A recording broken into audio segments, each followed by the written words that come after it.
योगानन्द प्रेमानन्द सन्निभूये च पार्षदः रामकृष्ण गतप्राण सर्वं तं प्रणमाम्यहम्। পূজনীয় স্বামী গম্ভীরানন্দজি মহারাজের রচনা অখণ্ড শ্রীরামকৃষ্ণ ভক্তমালিকা গ্রন্থ থেকে পাঠ। পৃষ্ঠা সংখ্যা 327। স্বামী তুরীয়ানন্দ। 1912 অব্দের আরম্ভে তিনি কাশীতে ছিলেন। অতঃপর স্বামী ব্রহ্মানন্দ ও শিবানন্দের কনখল গমনকালে তিনিও তাহাদের সহিত তথায় যান। সেবার সেখানে প্রতিমাই দুর্গাপূজা হয়। চণ্ডীপাঠক ছিলেন স্বামী তুরীয়ানন্দ। সমস্ত চণ্ডীখানি তাহার কণ্ঠস্থ ছিল, সুতরাং 1 ঘণ্টায় পাঠ সমাপ্ত করিতে পারিতেন। তাহার স্বাস্থ্য তখনও আশানুরূপ উন্নত না হওয়ায় কনখল হইতে তিনি দেরাদুনে যান। সেখানে শরীর কিঞ্চিত সবল হইলেই তাহার তপস্যাপ্রবণ মন তাহাকে পুনর্বার ঋষিকেশে লইয়া যায়। ঋষিকেশ হইতে তিনি কিছুদিন পরে কনখলে উপস্থিত হন। অতঃপর স্বামী ব্রহ্মানন্দজির সাদর আহ্বানে 1914 খ্রিস্টাব্দে কালী পূজা দেখিবার জন্য কাশীধামে উপনীত হন এবং তথায় 5-6 মাস অবস্থান করেন। 1915 অব্দের গোড়াতে স্বামী শিবানন্দ তাহাকে বলেন যে আলমোড়ায় থাকিলে তাহার স্বাস্থ্যোন্নতি হইবে। সুতরাং তদনুসারে এপ্রিল মাসে তাহারা তথায় উপস্থিত হন। ক্রমে তাহাদের এই অবস্থানকে উপলক্ষ করিয়া আলমোড়ায় একটি ক্ষুদ্র আশ্রম প্রতিষ্ঠার সূত্রপাত হইল। এই কার্যে হরি মহারাজকে বিশেষ পরিশ্রম করিতে হইয়াছিল। গৃহ নির্মাণ সমাপ্ত হইলে তিনি 1916 22 মে তারিখে পূজা হোমাদি সমাপনান্তে শ্রীরামকৃষ্ণ কুটিরে প্রবেশ করিলেন। এই নবনির্মিত আশ্রমে কিন্তু তিনি দীর্ঘকাল বাস করিতে পারেন নাই। স্বামী প্রেমানন্দের সপ্রেম আহ্বানে ওই বছর ডিসেম্বর মাসে কাশীধামে আগমন পূর্বক তিনি স্বামী প্রেমানন্দ ও শিবানন্দের সহিত মিলিত হইলেন। মিলন হইবা মাত্র তুরীয়ানন্দজি বাবুরাম মহারাজকে পাদস্পর্শপূর্বক প্রণাম করিলেন। তখন প্রেমানন্দজিও ভূমিষ্ঠ হইয়া প্রতি প্রণাম করিলেন। অগত্যা পরাজিত হইয়া হরি মহারাজ বলিলেন, নিরভিমানিত্বে আপনাকে পরাভূত করা কি আমার সাধ্য? তাহার শরীর তখনও বিশেষ সুস্থ নহে। পায়ে বাত ও গলা ফোলা দেখিয়া প্রেমানন্দজি যখন বলিলেন যে 2-1 দিন দেরি করিয়া সুস্থ হইয়া আসা উচিত ছিল, তখন দেহজ্ঞানহীন জীবনমুক্ত পুরুষ সহাস্যে উত্তর দিলেন, আমার আর কি, আপনাদের হুকুম তামিল করেছি। মহাপুরুষজি বাবুরাম মহারাজকে লাল কাপড়ের একজোড়া নেপালি জুতা দিয়াছিলেন। স্বামী প্রেমানন্দ উহা হরি মহারাজকে ব্যবহার করিতে দিলে তিনি সাগ্রহে মাথায় ঠেকাইয়া বলিলেন, আপনার দান মাথায় রাখিবার, পায়ে দেবার নয়। 1917 জানুয়ারি মাসে মঠে আসিয়া জুন মাসে তিনি পুরীধামে যান। পুরীধামে তাহার স্বাস্থ্য মোটেই ভালো ছিল না। তথাপি জগন্নাথ দর্শনের আগ্রহ এতই প্রবল ছিল যে নিয়মিত তথায় যাইতেন। সঙ্গে থাকিতেন অমূল্য মহারাজ, স্বামী শঙ্করানন্দ। সূর্যোদয়ের পূর্বে একদিন মন্দিরে গমনকালে স্বামী শঙ্করানন্দের মনে হইল হরি মহারাজ যেন নিদ্রিত। অতএব ধীর পদক্ষেপেই একাই মন্দিরাভিমুখে অগ্রসর হইলেন। কিন্তু বহির্দ্বার অতিক্রমের পূর্বেই পশ্চাৎ হইতে শব্দ আসিল, কি অমূল্য, যাচ্ছ নাকি? পর মুহূর্তেই হরি মহারাজ তাহার পার্শ্বে উপস্থিত। এক উৎসবের দিন পরস্পরের অজ্ঞাতসারে ইহারা বহুবার জগন্নাথ দর্শনে গিয়াছিলেন। দিনান্তে অমূল্য মহারাজ সহাস্যে হরি মহারাজকে জানাইলেন যে তিনি 3 বার দর্শন করিয়াছেন। হরি মহারাজ মুখে কিছু না বলিয়া হস্তের অঙ্গুলি প্রসারণ পূর্বক জানাইয়া দিলেন তিনি গিয়াছেন 5 বার। একদিন হরি মহারাজ জগন্নাথ দর্শন মানসে অরুণ স্তম্ভের পার্শ্ব দিয়া সোপান শ্রেণীতে আরোহণ করিতেছেন, এমন সময়ে দেখিলেন অন্য পার্শ্ব দিয়া শ্রীরামকৃষ্ণ অবতরণ করিতেছেন। অমনি দ্রুত বেগে যাইয়া ভূমিষ্ঠ প্রণাম করিলেন, কিন্তু উঠিয়া দেখেন ঠাকুর নাই। তিনি বুঝিলেন ইহা অলৌকিক দর্শন। ঠাকুরই অন্য রূপে মন্দিরে জগন্নাথ মূর্তিতে পূজা গ্রহণ করিতেছেন। সেইবারে তাহার কানের কাছে একটি বিস্ফোটক হয়।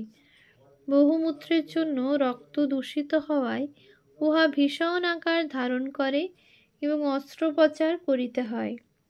তিতিক্ষা শক্তিতে স্বামী তুরীয়ানন্দ এত উচ্চাধিকার লাভ করিয়াছিলেন যে এই অস্ত্র প্রয়োগকালে ক্লোরোফর্ম ব্যবহার করিতে নিষেধ করেন ও সজ্ঞানে কোনো মুখবিকৃতি পর্যন্ত না করিয়া এই অবর্ণনীয় যন্ত্রণা সহ্য করেন। আর একদিন তিনি বাহ্য সংজ্ঞা শূন্য হইয়া রোগশয্যায় পড়িয়া আছেন, জীবনের আশা মাত্র নাই। অকস্মাৎ তিনি সংজ্ঞাপ্রাপ্ত হইয়া বলিয়া উঠিলেন, এ যাত্রা আজ যাওয়া হলো না। উক্ত ঘটনার অনেক পরে এক গ্রীষ্মের সন্ধ্যায় কাশী সেবাশ্রমে তিনি স্বামী নির্বেদানন্দ প্রভৃতির নিকট এই সম্বন্ধে এরূপ বলেন। পুরীতে সেদিন বাইরের জগতের হুঁশ চলে যাওয়ার পর বহু সাধু ও পরে বহু দেবদেবী দেখতে থাকি। তারপর হঠাৎ দেখি প্রাণ যেন বেরিয়ে যেতে চাচ্ছে, কিন্তু আর একটা শক্তি ভেতর থেকে তাকে ধরে রাখবার চেষ্টা করছে। প্রাণের সঙ্গে এবং সেই শক্তির সঙ্গে একটা টাগ অফ ওয়ার, টানাটানি লেগে গেছে দেখলুম। খানিক পরে প্রাণ জয়ী হয়ে উৎক্রমণ করতে যাচ্ছে, এমন সময় হঠাৎ দেখি স্বামীজি এসে বলছেন, হরি ভাই, এখন কোথায় যাচ্ছ? এখনো তো সময় হয়নি। সঙ্গে সঙ্গে ভেতরের পরাভূত শক্তিটির তেজ যেন অনেক বেড়ে গেল এবং সে ঊর্ধ্বগামী প্রাণকে এক হেঁচকায় টেনে এনে স্বস্থানে বসিয়ে দিলে। তারপরই আমার বাহ্য সংজ্ঞা ফিরে এলো এবং চোখ মেলে বললুম, এ যাত্রা যাওয়া হলো না। 5-6 মাস পুরীধামে অতিবাহিত হইলে তিনি ব্রহ্মানন্দজি ও শারদানন্দজির সহিত 10ই নভেম্বর কলকাতায় আসিয়া উদ্বোধনে উঠিলেন। এখানে তাহার দেহে পুনর্বার অস্ত্রোপচার হয়। তখনও তিনি ক্লোরোফর্ম ব্যবহারে অস্বীকৃত হইলেন। স্বীয় মনকে দেহ হইতে তুলিয়া লইয়া তিনি স্বাত্মানন্দে মগ্ন রহিলেন এবং দ্রষ্টা হিসাবে দেখিতে লাগিলেন কে যেন কাহার দেহে অস্ত্রচালনা আদি করিতেছে। স্বাস্থ্যের কিঞ্চিত উন্নতি হইলে 1919 খ্রিস্টাব্দের 4 ফেব্রুয়ারি তিনি কাশী ধামে গমন করিলেন। তাহার জীবনের অবশিষ্ট সার্ধ 3 বৎসর বিশ্বনাথের পুণ্যক্ষেত্রেই যাপিত হইয়াছিল। হরি মহারাজের জীবনে এই কয়টি বৎসর অধ্যাত্ম মহিমায় ভরপুর। তাহার অধ্যয়ন নিষ্ঠা ছিল অপূর্ব।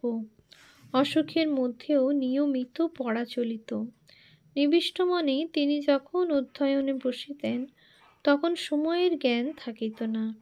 তিনি সাধারণত প্রতি কার্য যথাসময়ে করিতে অভ্যস্ত ছিলেন। প্রাতঃকৃত্য, ধ্যান, ভ্রমণ, পাঠ, স্নান, আহার, এই ক্রম ঘড়ির মতো পালিত হইত।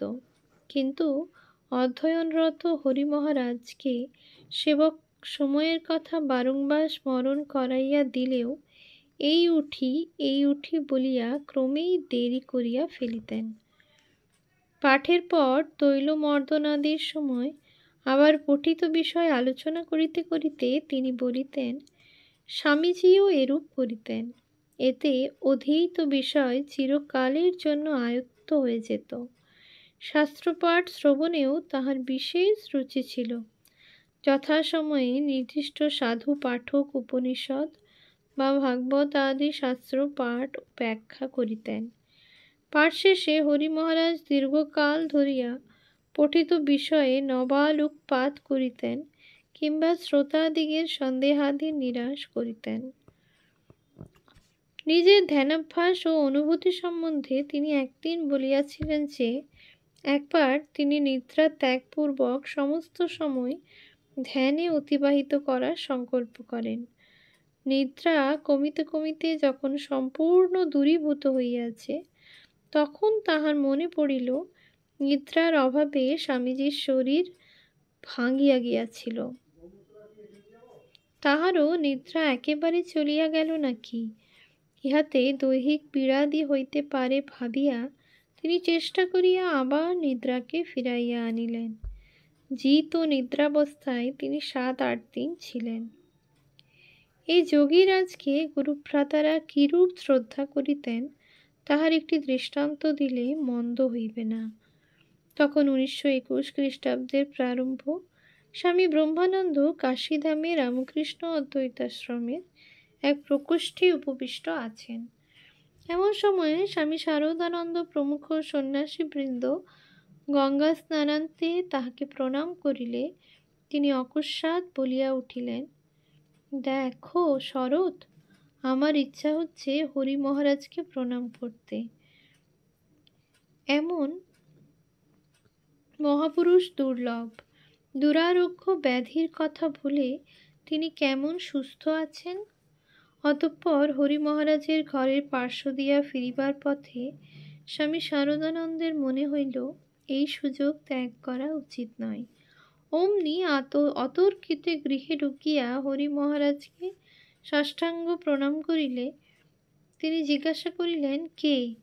যখন জানিলেন স্বামী শারদানন্দ, তখন ক্ষুব্ধস্বরে বলিলেন, আমি রোগে অন্ধপ্রায় হয়েছি, তাই তুমি আমায় অপ্রস্তুত করলে? আমি কি তোমার মহিমা জানি না? গুরুভ্রাতাদের প্রতি হরি মহারাজের শ্রদ্ধা ও ভালোবাসার নিদর্শন পাঠক পূর্বেই পাইয়াছেন। তাহার কাশী বাসকালে স্বামী অদ্ভুতানন্দের দেহত্যাগ হয়। তখন হরি মহারাজের শরীর দুর্বল ছিল, চলিতে কষ্ট হইত, তথাপি তিনি তাহাকে দেখিতে যাইতেন। তখন রাস্তা মেরামত হইতেছে, তাই পথের উপর খোয়া পড়িয়া আছে। একদিন কোনো যানবাহন না পাওয়ায় তিনি ওই বন্ধুর রাজপথের উপর দিয়া দ্রুত পদে চলিয়া তথায় উপস্থিত হইয়াছিলেন। লাটু মহারাজের মহাসমাধির পরে ওই সময়ের অবস্থাদির বর্ণনা করিয়া হরি মহারাজ যে পত্র লিখিয়াছিলেন তা অন্যত্র উদ্ধৃত হইয়াছে।